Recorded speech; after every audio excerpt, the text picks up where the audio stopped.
Hi guys, welcome to the channel. Today I'll be showing you how to mix Toyota 4 and 5. It's a Cashmere color. So as you can see here that I have opened a formula. It's a 1.5 liter formula. So first we see which toners is required.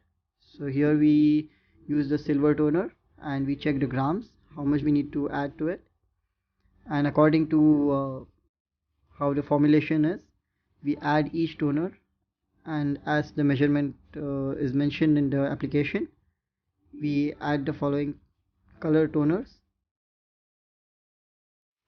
So each automotive paint is mixed with different toners, which comprises of maybe silver, white, and pearl coatings and other such coatings to make a color. In this probably we had pearl coat, silver, and toners to make the color gold or the Kashmiri effect.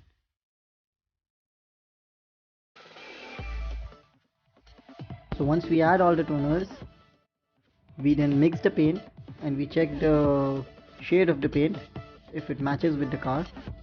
As you can see here, this is the formulation's result. We checked it with the car and we found that this is a perfect tone and the perfect shade of the color that the car body has. Thank you for watching.